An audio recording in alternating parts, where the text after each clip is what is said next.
La Covid-19, l'inflation alimentaire aussi, des chaleurs records, des inondations, des sécheresses. La Covid-19, l'inflation et une guerre brutale et inutile. Une guerre qu'a choisi de mener un homme, pour être franc. Appelons un chat un chat. Un membre permanent du Conseil de sécurité des Nations Unies a envahi son voisin, s'efforçant d'éliminer un État souverain de la carte du monde. La Russie a, tout honte but, violé les préceptes contenus dans la Charte des Nations Unies.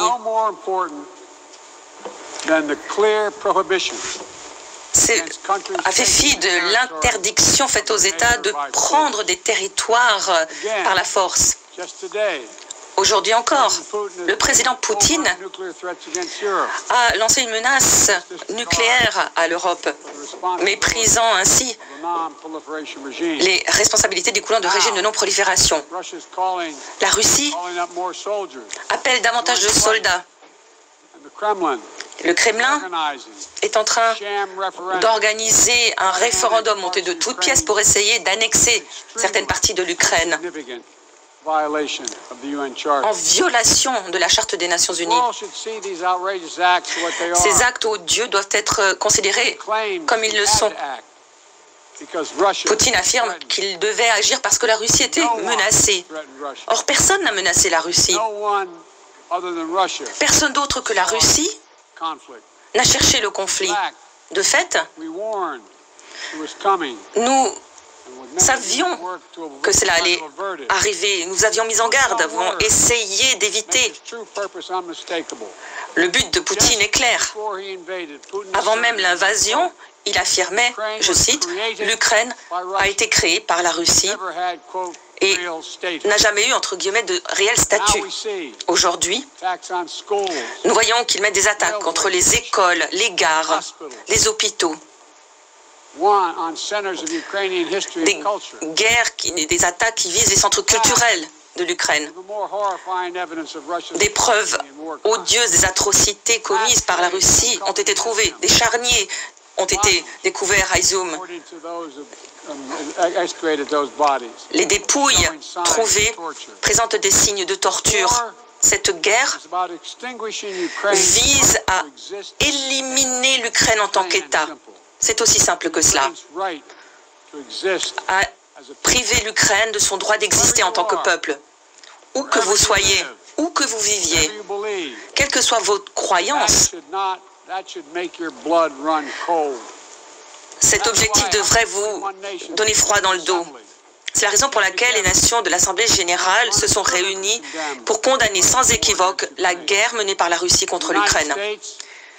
Les États-Unis ont alloué de l'aide humanitaire, une assistance sans précédent, soutenant directement l'Ukraine au plan économique. Plus de 25 milliards de dollars ont à ce jour été alloués. Nos alliés, nos partenaires de par le monde ont aussi mis la main à la poche. Aujourd'hui, plus de 40 pays représentés ici ont alloué des milliards de dollars et fournit des équipements pour aider l'Ukraine à se défendre. Les États-Unis travaillent aussi en étroite collaboration avec ses alliés et ses partenaires pour faire en sorte que la Russie paye le prix de ses actes et pour dissuader toute nouvelle attaque, pour faire en sorte que la Russie soit tenue comptable de ses atrocités, de ses crimes de guerre. Si les nations peuvent poursuivre leurs ambitions en péril sans conséquence, alors tout ce que cette institution défend est menacé. Absolument tout. Chaque victoire sur le champ de bataille revient aux soldats ukrainiens. Mais le monde a été mis à l'épreuve au cours de l'année écoulée. Mais nous n'hésitons pas. Nous choisissons la liberté, la souveraineté. Nous avons choisi les principes que défendent les partis à la Charte des Nations Unies. Nous sommes restés aux côtés de l'Ukraine. Comme vous, les États-Unis souhaitent que cette guerre prenne fin à des conditions justes, des conditions que nous accepterons tous. On ne peut pas saisir le territoire d'une nation par la force. Le seul pays qui fait obstacle à cet objectif est la Russie.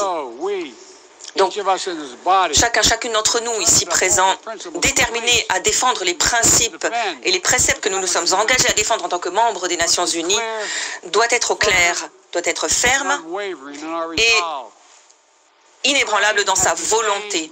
L'Ukraine jouit du même droit que celui accordé à toute nation souveraine. Nous serons toujours solidaires de l'Ukraine. Nous serons toujours solidaires pour lutter contre l'agression de la Russie. Point. Ce n'est pas un secret.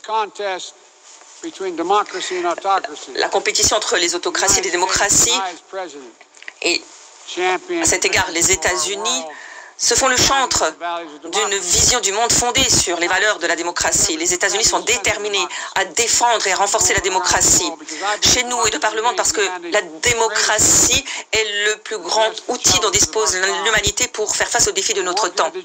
Nous travaillons avec le G7 et les pays de même avis pour prouver que la démocratie fonctionne pour nos citoyens, pour le reste du monde aussi. Alors que nous nous réunissons aujourd'hui, le socle même de la Charte des Nations Unies, un ordre mondial fondé sur des règles et juste, est attaqué par ceux qui souhaitent le faire voler en éclats ou l'utiliser à leur propre avantage. La Charte des Nations Unies n'a pas simplement été signée par des démocraties du monde, elle a été négociée par des citoyens de douzaines de nations, des pays aux histoires et l'idéologie très différentes, mais des pays qui étaient unis dans leur engagement en faveur de la paix. Comme le président Truman le disait en 1945, la Charte des Nations Unies, je le cite, atteste du fait que les nations peuvent se départir de leurs divergences, y faire face, trouver un terrain d'entente. Ce terrain d'entente a été trouvé et aujourd'hui, 193 États membres embrassent ces principes. Défendre ces principes, défendre la Charte des Nations Unies, incombe à chaque État membre responsable. Je rejette le recours à la violence, à la guerre pour conquérir des nations ou étendre les frontières au travers de bains de sang. Je suis contre les politiques mondiales de la peur, de la coercition. Je défends le droit souverain des petites nations sur un pied d'égalité par rapport aux nations plus importantes. Elles doivent embrasser les principes de base tels que la liberté de navigation, le respect du droit international, la maîtrise des armements. Peu importe nos désaccords par ailleurs, tel est le terrain d'entente qui est le nôtre et que nous devons défendre. Si vous êtes attachés au bien des nations du monde, eh bien les États-Unis veulent travailler avec vous. Je crois aussi que le moment est venu pour cette institution d'être plus inclusive afin qu'elle puisse mieux répondre aux besoins du monde d'aujourd'hui. Les membres du Conseil de sécurité des Nations Unies, y compris les États-Unis, devraient ne cesser de défendre la Charte des Nations Unies et s'abstenir de recourir au veto, hormis en des circonstances extrêmement rares et extraordinaires, pour préserver la crédibilité et l'efficacité du Conseil. C'est aussi la raison pour laquelle les États-Unis soutiennent l'idée d'augmenter le nombre de membres tant permanents que non permanents au Conseil de sécurité, notamment de donner des sièges permanents aux nations que nous soutenons de longue date, à des pays d'Afrique, d'Amérique latine, des Caraïbes. Les États-Unis se sont engagés dans cette tâche. Partout dans le monde, nous voulons trouver de nouveaux moyens de travailler avec nos partenaires pour avancer sur la voie de nos intérêts communs. Avec les Quads dans la région Indo-Pacifique, avec la déclaration des Andes au sommet des Amériques, sans parler de la réunion historique de 9 dirigeants arabes œuvrant pour un Moyen-Orient plus pacifique et intégré. Nous avons aussi accueilli le sommet des dirigeants africains. Et comme je le disais l'année dernière, les États-Unis se sont lancés dans une ère de diplomatie tous azimuts pour relever les défis qui sont ceux de toutes les populations, pour lutter contre la crise du climat, comme le disait le préopinant, pour renforcer la sécurité sanitaire mondiale, pour nourrir le monde. Nourrir le monde. Cette priorité est la nôtre et nous respecterons cette promesse. du jour où je suis entrée en fonction, nous avons retrouvé le chemin de l'accord de Paris, avons adopté un programme ambitieux, avons aidé à trouver des accords clés en lien avec la COP26. Nous avons fait en sorte que 2/3 du PIB du monde soit utilisé, notamment pour limiter le réchauffement planétaire à 1,5 degré Celsius. Et un texte de loi historique vient d'être signé aux États-Unis qui prévoit les engagements climatiques les plus ambitieux jamais contractés de l'histoire de notre pays. 369 milliards de dollars sont alloués à la lutte contre les changements climatiques, dont des dizaines de milliards de nouveaux investissements dans le pouvoir, dans l'énergie solaire et éolienne, offshore. Nous augmentons l'efficacité énergétique. Nous soutenons la production propre. Le département de l'énergie estime que cette nouvelle loi permettra de réduire les émissions des États-Unis de 1 gigatonne par an d'ici 2030, tout en ouvrant une nouvelle ère de croissance économique propre. Nos investissements permettront de développer des technologies propres aussi de par le monde, pas uniquement aux États-Unis. Il s'agit là de vraiment changer la donne. Il était temps, nous n'avons plus beaucoup de temps. Nous savons que nous vivons déjà une crise climatique. Personne n'oserait en douter après l'année qui s'est écoulée. Alors que nous parlons, le Pakistan est sous l'eau, a besoin d'aide. La Corne de l'Afrique est confrontée à des sécheresses sans précédent. Les familles sont confrontées à un choix impossible, choisir quel enfant nourrir, se demandant s'ils survivront. Voilà le coût humain des changements climatiques et ce coût augmente. Alors que j'annonçais l'année dernière que nous allions assumer nos responsabilités mondiales, mon administration travaille avec le Congrès pour allouer plus de 11 milliards de dollars par an au financement climatique international pour aider les pays à faible revenu à s'acquitter, à réaliser leurs objectifs climatiques et garantir une transition énergétique juste. Pour ce faire, le plan PEPFAR sera essentiel, qui vise à aider un demi-milliard de personnes, notamment dans les pays vulnérables, à s'adapter aux conséquences des changements climatiques et à devenir plus résilients. Les besoins sont immenses. Faisons en sorte, enfin, d'inverser la tendance à la dévastation pour avancer sur la voie des économies propres, énergétiquement efficientes, pour préserver notre planète. En ce qui concerne la santé mondiale, nous avons fourni plus de 620 millions de doses de vaccins contre la COVID-19 à 116 pays du monde. Et d'autres vaccins sont disponibles pour répondre aux besoins des pays. Tout cela gratuitement, sans condition. Et nous travaillons en étroite collaboration avec le G20 et d'autres pays pour faire en sorte que les choses changent et pour créer un nouveau fonds pour assurer la préparation aux pandémies avec la Banque mondiale. Dans le même temps, nous continuons d'avancer pour relever tous ces défis. Plus tard aujourd'hui, j'organiserai une nouvelle conférence de réapprovisionnement du Fonds mondial de lutte contre le VIH, la tuberculose et le paludisme. Notre Congrès soutient ces mesures et j'ai promis d'allouer 6 milliards de dollars à ces efforts. Je me réjouis donc de pouvoir vous accueillir à cette conférence historique pour lever des fonds sans précédent. Nous nous attaquons aussi de front à la crise alimentaire. 193 millions de personnes de par le monde sont victimes de famine et d'insécurité alimentaire aiguë, soit plus de 40 millions en une année. Aujourd'hui, j'annonce 2,9 millions de dollars supplémentaires au titre de soutien accordé par les États-Unis pour cette année au titre de l'aide humanitaire vitale. En intervalle, la Russie détruit des vies, essayant de jeter l'opprobre de cette crise alimentaire sur les sanctions imposées par d'autres pays du monde suite à l'agression contre l'Ukraine. Que les choses soient claires. Nos sanctions permettent explicitement à la Russie d'exporter des denrées alimentaires et des engrais. Aucune limite n'a été imposée. C'est la guerre menée par la Russie qui est à l'origine de l'insécurité alimentaire aiguë. Seule la Russie peut y mettre un terme. Je suis reconnaissant de l'action menée par l'ONU, sous votre houlette, Monsieur le Secrétaire général, pour créer un mécanisme permettant d'exporter les céréales des ports de la mer Noire en Ukraine, port bloqué pendant des mois par la Russie. Nous devons veiller à ce que ce mécanisme soit prorogé. Nous sommes convaincus de la nécessité de nourrir le monde. C'est la raison pour laquelle les États-Unis sont les premiers bailleurs de fonds du PAM, avec 40% de son budget. Nous soutenons aussi les efforts déployés par l'UNICEF pour nourrir les enfants du monde. Les États-Unis ont aussi lancé un appel à l'action, une feuille de route pour éliminer l'insécurité alimentaire mondiale. Plus de 100 nations l'ont déjà soutenu.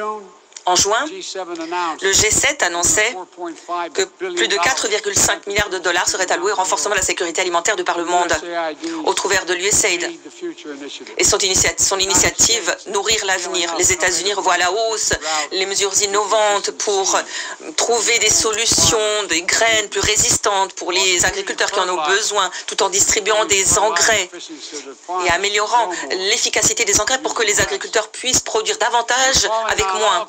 Nous demandons à tous les pays de s'abstenir d'interdire les exportations de denrées alimentaires, de ne pas conserver des stocks de céréales alors que tant de personnes souffrent partout dans le monde, quelles que soient nos divergences. Nous savons que les parents, s'ils ne peuvent pas nourrir leurs enfants, plus rien d'autre n'a d'importance.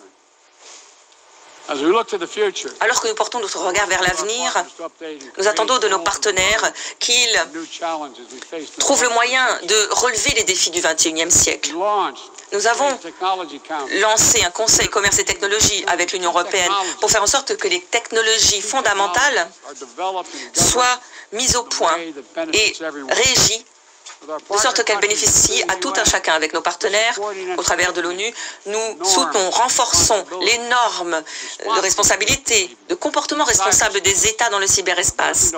Nous nous efforçons de faire en sorte que ceux qui utilisent ces cyberattaques pour menacer la paix et la sécurité internationale rendent des comptes avec les partenaires de la région des Amériques, en Afrique, en Europe, au Moyen-Orient, dans l'Indo-Pacifique. Nous nous efforçons de bâtir un nouvel écosystème économique où chaque nation pourra obtenir sa part de croissance économique, une croissance partagée, résiliente, durable. C'est la raison pour laquelle les États-Unis se sont fait le chantre d'une taxe mondiale minimum. Nous nous efforcerons d'y parvenir, de sorte que les grandes entreprises payent leur part partout où qu'elles se trouvent. C'est aussi l'idée du cadre économique Indo-Pacifique que nous avons lancé avec 13 autres économies de la région. Nous travaillons avec nos partenaires, avec la NAS, avec les îles du Pacifique, pour soutenir une vision visant à créer une région Indo-Pacifique libre, ouverte, connectée, prospère, sûre, résiliente. Avec les partenaires du monde entier, nous nous efforçons de garantir des chaînes d'approvisionnement résilientes, de protéger tout un chacun des mesures coercitives, de la domination. Nous voulons faire en sorte qu'aucun pays n'utilise l'énergie comme arme.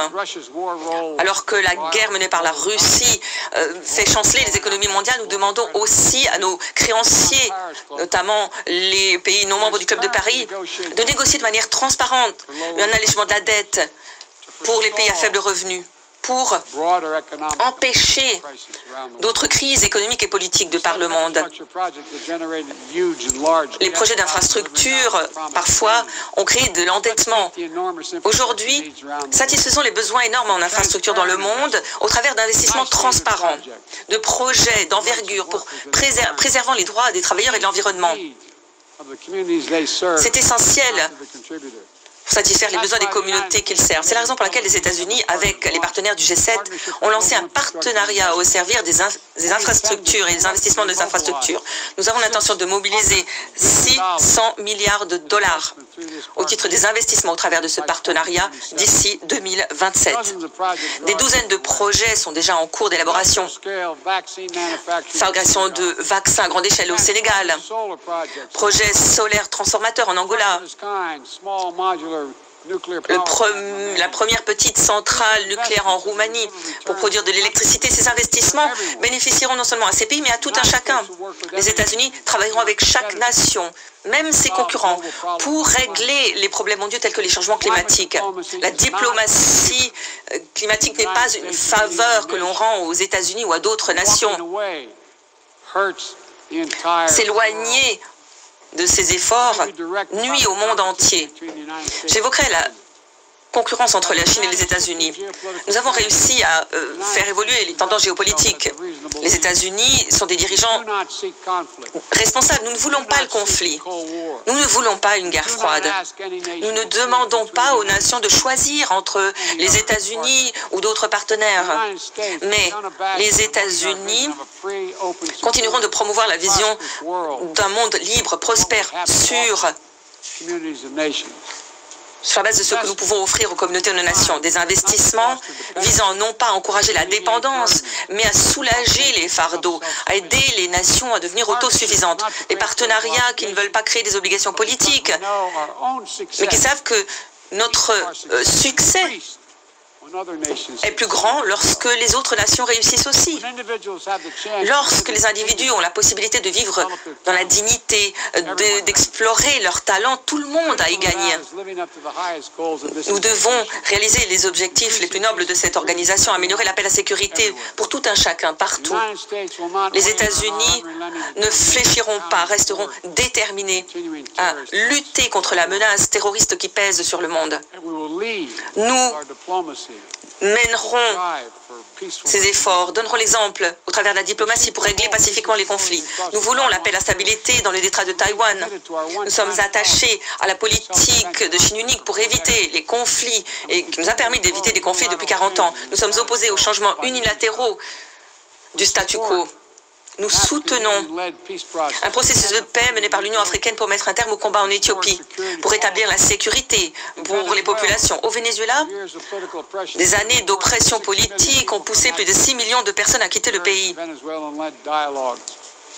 Un dialogue est nécessaire pour revenir vers des élections équitables. Nous sommes aux côtés de notre voisin, d'Haïti, confronté à la violence des gangs alimentés par les divergences politiques et à de multiples crises. Nous demandons au monde de faire de même. Nous avons davantage à faire. Nous continuerons de soutenir la trêve sous la médiation onusiano-yémen, une trêve qui a permis d'offrir des mois précieux de paix à des populations qui ont souffert d'années de guerre. Nous continuerons de prôner une paix durable et négociée entre l'État démocratique juif et le peuple palestinien. Nous sommes engagés en faveur de la sécurité. Où que ce soit, la solution négociée à 2 États demeure à nos yeux le meilleur moyen de garantir la sécurité, la prospérité pour l'avenir, tout en donnant aux Palestiniens un État auquel ils ont droit. Les deux parties doivent respecter les droits de leurs citoyens respectifs. Les deux peuples doivent jouir de la liberté et de la dignité dans une même mesure. J'exhorte aussi chaque nation à se réengager en faveur du régime nucléaire de non-prolifération au travers de la diplomatie. Quoi qu'il arrive dans le monde, les États-Unis sont prêts à imposer des mesures de maîtrise des armements strictes.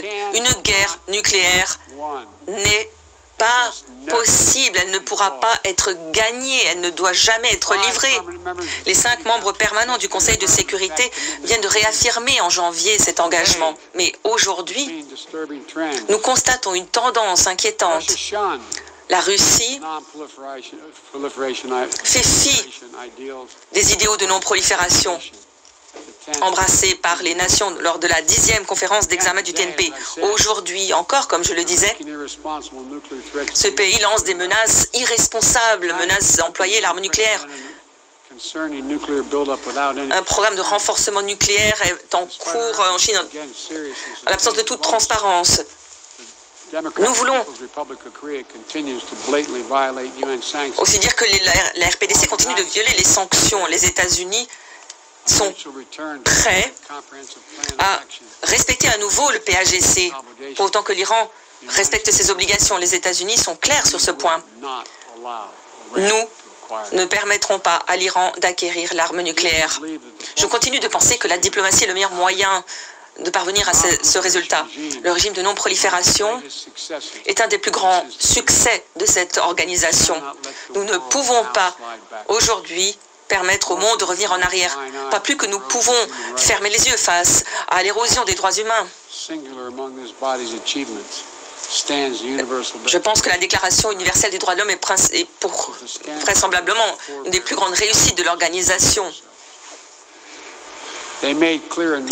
En 1948, on avait dit très clairement que les droits humains étaient à la base de tout ce que nous souhaitons faire. Or, aujourd'hui, en 2022, les libertés fondamentales sont menacées partout dans le monde. Depuis les violations de Xinjiang, les rapports détaillés faisant état de ces violations, les exactions de victimes, les minorités ethniques, les défenseurs des droits humains, du fait du régime militaire au Myanmar, l'oppression imposée aux femmes et aux filles par les talibans en Afghanistan. Et aujourd'hui, nous sommes face aux femmes courageuses d'Iran qui, à l'instant même, manifestent pour préserver leurs droits fondamentaux. Mais je sais une chose, l'avenir appartient aux pays qui utilisent pleinement le potentiel de leur population. Les pays où les femmes et les filles peuvent jouir de leurs droits, notamment droits reproductifs, leur permettant de bâtir des économies, des sociétés plus résilientes, où les minorités ethniques et religieuses peuvent vivre sans être harcelées. Nous avons besoin aussi de défendre les LGBTQ+, qui doivent pouvoir vivre librement sans craindre la violence. Les citoyens doivent pouvoir remettre en question, critiquer leurs dirigeants, sans craindre les représailles. Les États-Unis promouvront toujours les droits humains, les valeurs consacrées dans la Charte des Nations Unies, dans notre pays et de par le monde. Je conclurai en vous disant ce qui suit. Cette organisation, guidée par la Charte des Nations Unies et la Déclaration universelle des droits de l'homme, repose sur l'espoir, un espoir infini. Songez à la vision des premiers délégués qui s'étaient lancés dans cette tâche qui semblait impossible, alors que le monde était encore brûlant sur les décombres de la guerre. Songez à quoi ils ont dû penser alors que des millions de personnes venaient de perdre la vie, que les horreurs de l'Holocauste avaient été révélées. Qu'ont-ils fait? Ils ont fait ce qu'ils devaient faire. Ils se sont attelés à bâtir quelque chose de meilleur. L'égalité de droits pour chacun et chacune des membres de la famille humaine, la coopération pour permettre le progrès de l'humanité. Chers collègues, les défis d'aujourd'hui sont immenses, c'est vrai, mais nos capacités n'ont jamais été plus grandes. Notre engagement doit être plus grand encore. Donc, agissons de concert pour réaffirmer notre détermination d'airain. Les nations du monde restent unies et continuent de défendre les valeurs contenues dans la Charte des Nations Unies. Continuent de penser qu'ensemble nous pourrons faire fléchir l'histoire pour offrir à nos enfants une vie plus pacifique, plus juste. Nous ne sommes pas des témoins passifs de l'histoire. Nous en sommes les acteurs. Nous pouvons le faire, nous devons le faire pour nous-mêmes et pour notre avenir, pour l'humanité. Je vous remercie de m'avoir écouté. Merci beaucoup, que Dieu vous bénisse.